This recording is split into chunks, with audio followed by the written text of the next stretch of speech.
He went into Cisco's class. My son, Reed, was diagnosed with PDD. As I'm sure all parents, as soon as he was diagnosed, I was horrified, upset. I didn't even know where to go.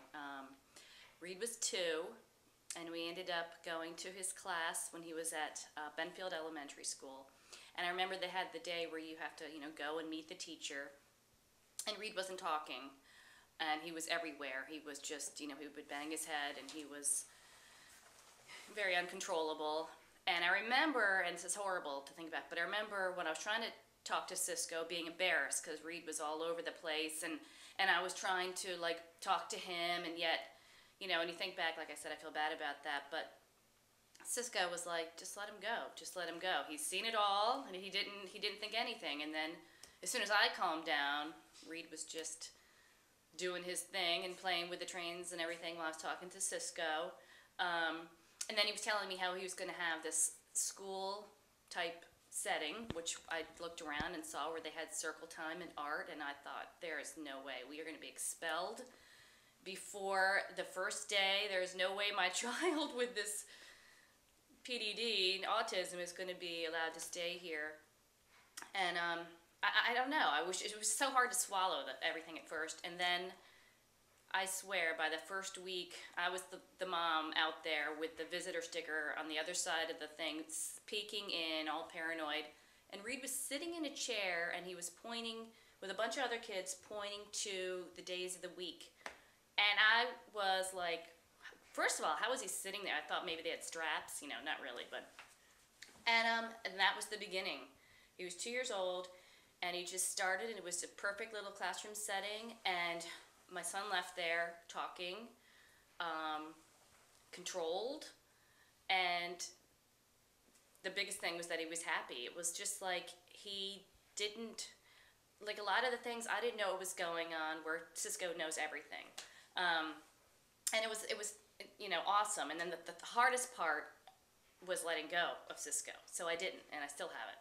So when we actually moved to Hagerstown for a year, and Cisco came out because I was paranoid about their school, and I just called him up, and he got in the car and came all the way out there and came to an IEP meeting with me and went through that whole Cisco setting with me. Luckily, we ended up getting back here, and I wiggled my way back into his class again. So I think the only bad thing about Cisco is when you feel like you have to let go, but you really don't. So he's a fabulous man. He knows everything. He knows the school system. He can really help you through that, but more importantly, he is terrific with your kids. And it works. What he does works. Hello, this is my wife Celeste, and I'm Jim. We're parents of Matthew Lee. We met Cisco back when Matthew was, how old? He was 2. 2 years old. Going almost 3. Going on 3 at the ECI program at Benfield. And Cisco was Matthew's first teacher. So we assumed all special education teachers were like Cisco. And soon enough we found out that was not the case at all. He is absolutely the exception to the rule. He is an extremely experienced, wise, persistent, and I can't stress that enough, persistent special education teacher that opened our eyes to what was available to Matthew and his abilities.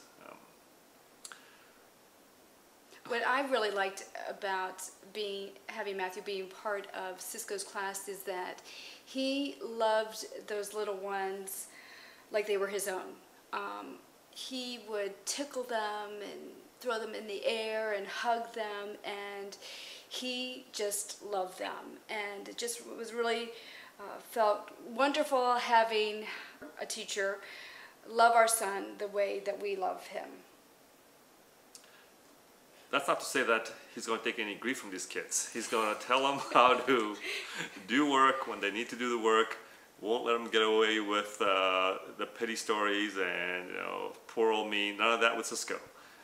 He knows what these kids are capable of, and he will get it out of these kids, and that's very wonderful to see also. Even how he treated Matthew, he treated him like he was a typically developing little boy, and he had such high expectations for him. You know, we all have expectations of our children, and sometimes we don't know whether we are being delusional with our kids. My kid's not going to be a Rhodes Scholar, but at the same time, how much can he accomplish? And so, we don't know if we're being the pushy parent or the delusional parent, and we always think that we're walking that fine line properly. But with somebody with as much experience as Cisco reinforcing and letting you know that you're on the right track with your kid is invaluable. It's very important to get that kind of feedback from a 30-year veteran professional in the field that your child is capable of doing something like this, and so you have a degree of comfort, and you have a degree of basic affirmation from a professional that you're on the right track. It's very important. I think for me the nicest thing about Cisco was the fact that he was a nurturing male role model, and he really cared about all the kids in his class, and he met each one where they were developmentally. Took the time to do these journals that you remember, where he would read every day what the activities had been of the night before and share them with the class, and then he would take the time to write in each journal and let the parents know what had occurred during the school day. And he was always very supportive and very encouraging. He was the one, when Justin was in Mr. Cisco's class, I became pregnant with twins, and I was scared to death and very emotional. And Cisco was the one that told you, because I had shared with Cisco that poor Justin at age 3 or 4 had been seeing me cry.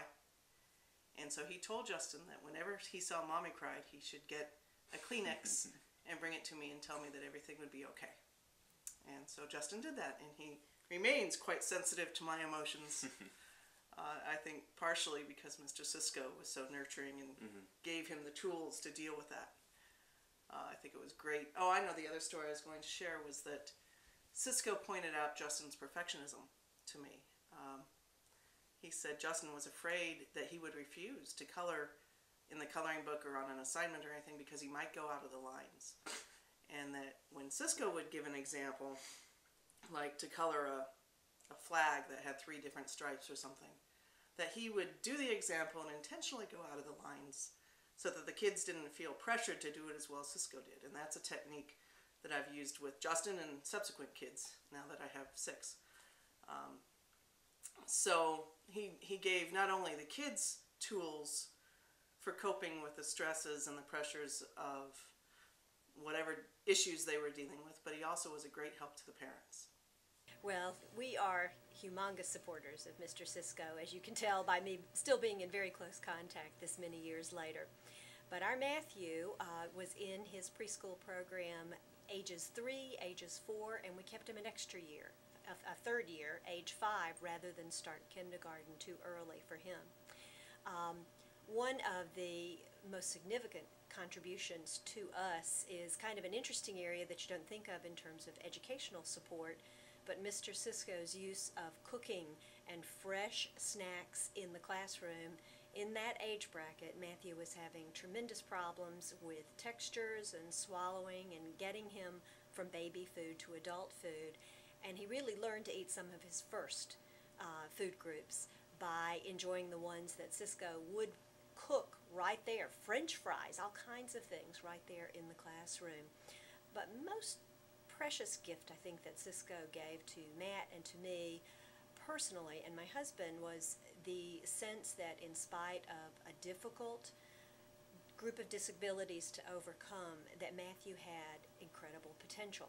It really helped us believe in what we needed to do to get Matthew to the place he is now, which, by the way, is that in his first grading term here as an 11th grader at Broadneck High School, honor roll, 5 A's and 3 B's, and he's on the college prep track, taking his 2nd year of Spanish.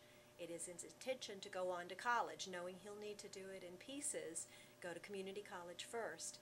But these are dreams and hopes that it was very difficult to see in those ages 3, 4, and 5 child. And Cisco saw that potential and really encouraged us for the long battle ahead to get to where we are today, and things are just getting better.